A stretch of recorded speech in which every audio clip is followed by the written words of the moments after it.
আমি বলতেছি এখানে কি করিস? কিছু না, এই যে রৌদ্রের মধ্যে একটু দাঁড়াইছিলাম। আমি জানি না।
এগুলা কি হচ্ছে?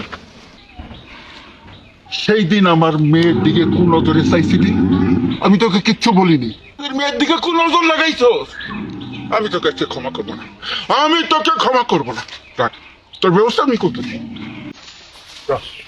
এক্ষুনি এক্ষুনি এই মুহূর্ত থেকে আমার বাড়ি থেকে বেরিয়ে যা। যা বলছি। তোর ঠ্যাং ভেঙে যেতে আমি গাছে না লটকাইছি। তো আমার নাম মোমেন শিখ না। মোমেন শিখ না। তোমার লজ্জা শরম নাই? এইভাবে কাপড় চুপুর বইয়া তুমি এখানে এসে কাজ করতে চাও? তুমি হস না? সাহেব, সাহেব আমার কোনো দোষ নাই। আমি তো খেয়াল নিচ্ছিলাম, কিন্তু ওই পিছন থেকে আই আমার যেভাবে জ্বর আমি ইচ্ছাকৃত ভাবে দিই নাই। যাও কিন্তু, যাও। যাইতেছি। দিল আমার যাত্রাটা নষ্ট করে। আজকে আসুক।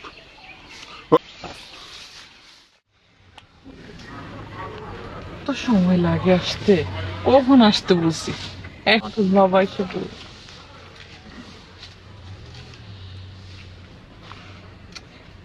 হয়েছে, কি হলো? এতক্ষণ লাগে তোমার আসতে?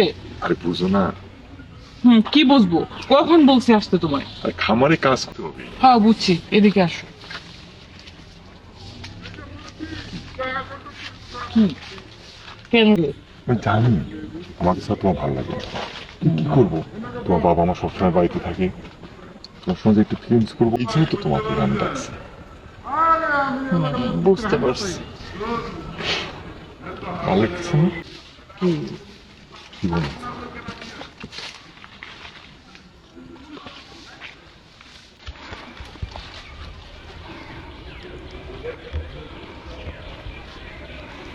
বুঝলাম না।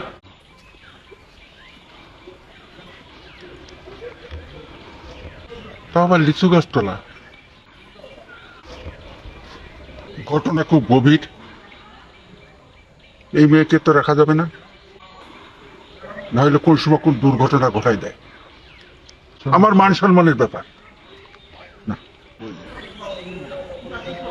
কান টান দিয়ে মাথা বিয়ে করব, হানিমুনে যাব, বাচ্চা কাচ্চা হবে, তারপরে মজা লাগবে। যা, তোমার মুখে দেখি কিছু। বাসি, তখন তো বিয়ে শুধু করবোই, এটাই বাস্তব। তুমি জানো কি? আমি না, আচ্ছা দাঁড়াও তো, কে যেন ফোন করছে, 1 মিনিট। হ্যাঁ, আননোন নাম্বার, চিনি না। বেশি বাজে নাম্বার আসে। আর বলো না, আরো তো ওরা মেয়েদের নাম্বার আর কণ্ঠ পাইলে ওদের তো হুশ।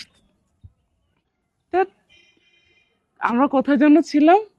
অনেক ভালোবাসি হ্যাঁ। তোমাকে। শোনো, তোমার চাকরিতে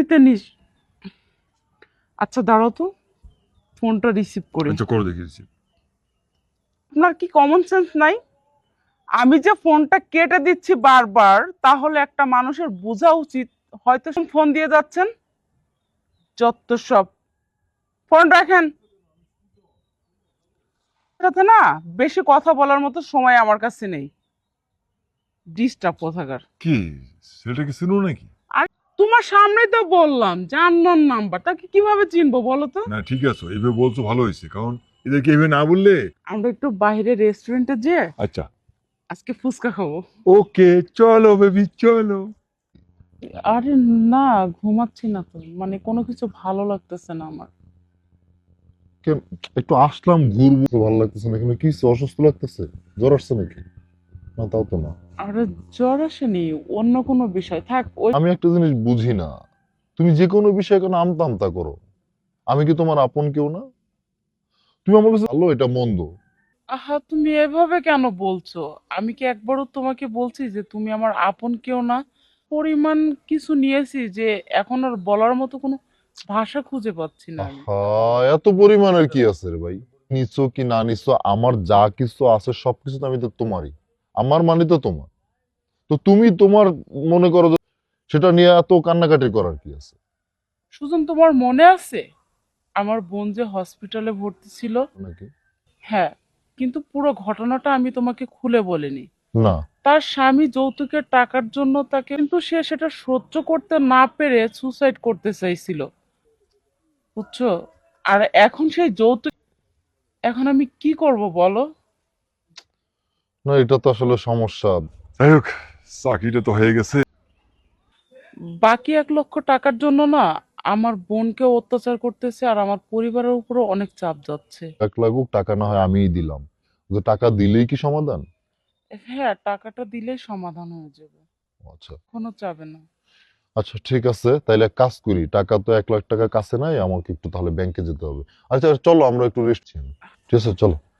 শোনো না, তুমি যে আমাকে টাকাগুলো দিচ্ছ না, আসলে টাকাগুলো তোমাকে, জানো আমার ব্যাংকে যা টাকা ছিল, 75 লক্ষ টাকা দিয়ে বাড়িটা করতে যে মানে সব টাকা শেষ হয়ে গেছে। হ্যাঁ, আমি পাই টু পাই হিসাব করে সব টাকা তুমি এ পর্যন্ত আমাকে যা দিয়েছো সব শোধ করে দেবো। আচ্ছা দাও। এখন কোথা থেকে দেব?